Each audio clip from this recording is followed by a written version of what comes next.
UP में आज क्या चल रहा है? कैबिनेट मीटिंग से लेकर सपा नेता पर चप्पल बरसाने तक सब कुछ बताएंगे आपको कैपिटल टीवी उत्तर प्रदेश के खास शो 4 के चक्रव्यूह में। मैं हूं आपके साथ राधिका राज।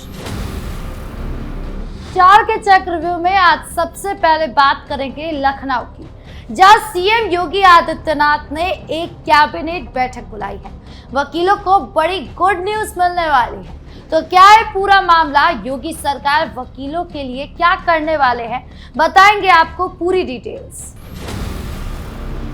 दूसरी खबर बांदा से आ रही है, जहां एक बुजुर्ग महिला ने सपा के पूर्व पालिका अध्यक्ष मोहन साहू पर चप्पल बरसा दी।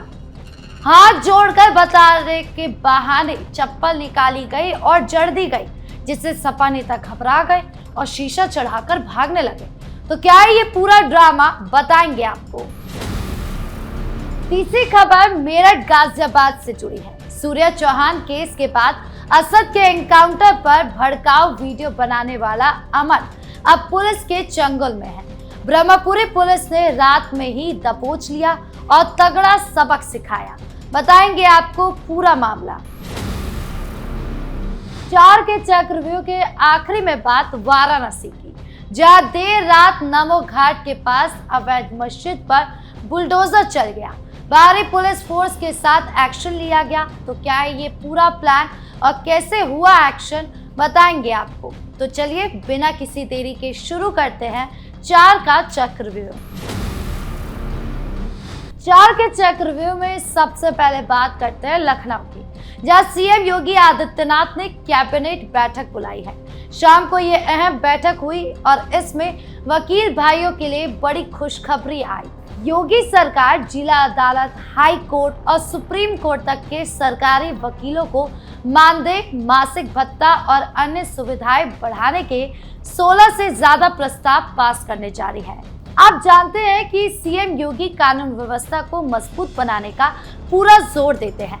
अगर वकील साहब खुश और संतुष्ट होंगे तो मुकदमों की पैरवी भी तेजी से होगी और न्याय व्यवस्था और मजबूत बनेगी। बैठक में कुल 30 से ज्यादा प्रस्ताव रखे गए हैं, जिसमें वकीलों के अलावा 5 जिलों में नई जेल बनाना, मुरादाबाद, औरैया, ललितपुर, कानपुर नगर और भदोही में नई सुविधाएं, मक्का क्रय नीति, मोहनलालगंज में रजिस्ट्री दफ्तर के लिए जमीन आवंटन और कई विभागों के विकास कार्य शामिल हैं। योगी प्रशासन का साफ कहना है कि विकास के साथ साथ कानूनी ढांचे को भी और बेहतर बनाना है। पिछले सालों में योगी सरकार ने पुलिस, न्यायालय और वकीलों की सुविधाओं पर खास ध्यान दिया। अब वकीलों को मिलने वाला सम्मान और आर्थिक लाभ बढ़ेगा तो वो भी पूरे जोश में काम करेंगे। कैबिनेट बैठक के बाद वकील संघों में खुशी का माहौल है। कई वकील नेता पहले से ही योगी सरकार को धन्यवाद दे रहे हैं। ये फैसला न सिर्फ वकीलों के लिए अच्छा है, बल्कि पूरे न्याय तंत्र के लिए बड़ा कदम है। योगी सरकार लगातार काम कर रही है कि अपराधी चाहे किसी भी समुदाय का हो, उसके खिलाफ सख्त एक्शन होगा और कानूनी लड़ाई को भी मजबूत किया जाएगा। इस बैठक के पास होने वाले प्रस्तावों से यूपी की छवि और निखरेगी। विकास, कानून व्यवस्था और सुशासन का ये त्रिकोण योगी मॉडल को मजबूत कर रहा है। अब देखना ये होगा कि बैठक के आधिकारिक फैसलों के बाद वकील भाई कितना खुश हो जाते हैं और आगे क्या सुविधाएं इन्हें मिलती है। योगी सरकार यूपी को नंबर 1 बनाने की दिशा में लगातार काम कर रही है। बढ़ते दूसरी खबर की ओर, जो बांदा से आई है, जहां एक बुजुर्ग महिला ने सपा के पूर्व नगर पालिका अध्यक्ष मोहन साहू पर चप्पल बरसा दी। पूरा वीडियो सोशल मीडिया पर तेजी से वायरल हो रहा है। महिला पहले हाथ जोड़कर उनकी कार के पास गई, शीशा नीचे करवाया और फिर चप्पल निकालकर जमकर पीटना शुरू कर दिया। मोहन साहू बुरी तरह घबरा गए और शीशा चढ़ाकर भाग निकले। महिला का आरोप है कि मोहन साहू और उनके लोग उसके साथ और उसकी बेटी के साथ अभद्रता कर रहे थे। घर से जबरन निकालने की कोशिश की और सामान बाहर फेंक दिया। महिला काफी दिनों से परेशान थी। जब उसका सब्र टूट गया तो उसने सड़क पर ही सपा नेता को सबक सिखा दिया। मोहन साहू ने इसे सदर विधायक प्रकाश द्विवेदी की साजिश बताया, लेकिन वीडियो देखकर लगता है कि जनता का गुस्सा अब फूट पड़ा है।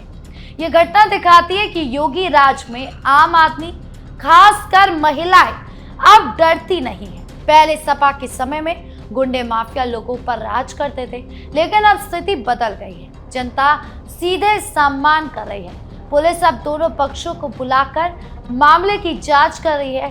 सपा नेता इस घटना से काफी शर्मिंदा नजर आ रहे हैं। सोशल मीडिया पर लोग महिला की हिम्मत की तारीफ कर रहे हैं। ये दिखाता है कि सपा की छवि जनता के बीच कितनी खराब हो चुकी है। जहां भी सपा के लोग जाते हैं वहां विवाद और गुस्सा दिखाई देता है। योगी सरकार का फोकस कानून व्यवस्था पर है, लेकिन जब जनता खुद एक्शन लेने लगे तो समझिए कि विपक्षी दलों पर कितना भरोसा उठ चुका है। बांदा की ये घटना पूरे यूपी में चर्चा का विषय बन गई है। लोग कह रहे हैं कि अब चुप रहने का समय खत्म हो गया है। तीसरी खबर मेरठ गाजियाबाद से जुड़ी है। सूर्य चौहान केस के बाद असद के एनकाउंटर पर मेरठ में अमन नाम के एक युवक ने 14 सेकंड का एक वीडियो बनाया। छुरी लहराते हुए कह रहा था, कितने असद मारोगे, हमारे हथियार भी तैयार हैं। सोशल मीडिया पर माहौल बिगाड़ने की कोशिश की गई, लेकिन ब्रह्मपुरी पुलिस ने देर रात ही अमन को दबोच लिया। पुलिस का एक्शन देखकर अमन की सारी हेकड़ी गायब हो गई। अब वो कान पकड़कर उठक बैठक कर रहा है और माफी की मांग कर रहा है। योगी सरकार का मैसेज बिल्कुल साफ है, कानून व्यवस्था के साथ कोई खिलवाड़ नहीं चलेगा। सूर्य जैसी घटनाओं के बाद कुछ तत्व सोशल मीडिया पर लगातार भड़काऊ वीडियो बनाकर समाज में नफरत फैलाने की कोशिश कर रहे हैं, लेकिन यूपी पुलिस अब बिल्कुल सख्त मोड में है। एक एक का हिसाब किताब किया जा रहा है। अमन को जो सबक मिला वो दूसरों के लिए भी एक बड़ा उदाहरण है कि अगर ऐसी हरकतें करोगे तो बख्शा नहीं जाएगा। खोड़ा इलाके में भी पुलिस का सत्यापन अभियान चल रहा है। 600 से ज्यादा पुलिस वाले मैदान में उतरे हुए हैं। हर गली, हर घर की जांच हो रही है। अवैध कब्जे, अपराधी हथियार और मादक पदार्थ सब कुछ चेक किया जा रहा है। सीएम योगी ने बिजनौर से साफ कहा है कि दोस्ती के नाम पर चाकूबाजी बर्दाश्त नहीं होगी। पुलिस का ये अभियान सिर्फ खोड़ा तक सीमित नहीं है, बल्कि पूरे गाजियाबाद और यूपी के कई जिलों में ऐसे एक्शन चल रहे हैं। योगी सरकार का पूरा फोकस है कि युवाओं को गुमराह ना होने दिया जाए और जो गुमराह कर रहे हैं उन्हें तुरंत सबक सिखाया जाए। अमन जैसे लोग सोचते थे कि वीडियो बनाकर वायरल हो जाएंगे, हीरो बन जाएंगे, लेकिन पुलिस ने उन्हें जमीनी हकीकत दिखा दी है। अब अमन माफी मांग रहा है और कह रहा है कि गलती हो गई। ये घटना दिखाती है कि यूपी में अपराध और भड़काऊ बयानों की अब कोई जगह नहीं बची है। 4 के चक्रव्यूह के आखिरी में बात वाराणसी की, जहां देर रात नमो घाट के पास अवैध मस्जिद पर बुलडोजर चल गया। काशी स्टेशन के विकास और मॉडल स्टेशन बनाने के ये एक्शन लिया गया था। भारी पुलिस फोर्स, पीएसी और अर्धसैनिक बल के साथ प्रशासन ने रात में ही कब्जा हटाया और अवैध निर्माण को ध्वस्त कर दिया। मलबा भी तुरंत साफ कर दिया गया। कोई बड़ा विरोध तो नहीं हुआ। हाई कोर्ट के फैसले के बाद रेलवे और जिला प्रशासन ने कार्रवाई की थी। काशी स्टेशन पर 350 करोड़ रुपए की लागत से बड़ा अपग्रेडेशन हो रहा है। एयर कॉन्कोर्स, नई सुविधाएं, एक्सकलेरेटर, वेटिंग हॉल, बेहतर पार्किंग और आधुनिक सिस्टम बनाया जा रहा है। सीएम योगी का फोकस है विकास बिना किसी रुकावट के हो। अवैध कब्जे चाहे किसी भी धर्म के हो, सब पर कार्रवाई होगी। वाराणसी अब बदल रहा है। पर्यटन, आस्था और आधुनिक विकास के साथ आगे बढ़ रहा है। काशी विश्वनाथ कॉरिडोर के बाद स्टेशन का विकास काशी की शान बढ़ाएगा। रात में किए गए इस एक्शन ने इलाके में शांति बना दी है। प्रशासन का कहना है कि सार्वजनिक विकास के लिए जमीन जरूरी है और अवैध कब्जा किसी को भी बर्दाश्त नहीं किया जाएगा। तो 4 के चक्रव्यूह में आज के लिए बस इतना ही। कमेंट करके अपनी राय जरूर बताएं कि कौन सी खबर आपको सबसे ज्यादा अच्छी लगी। धन्यवाद।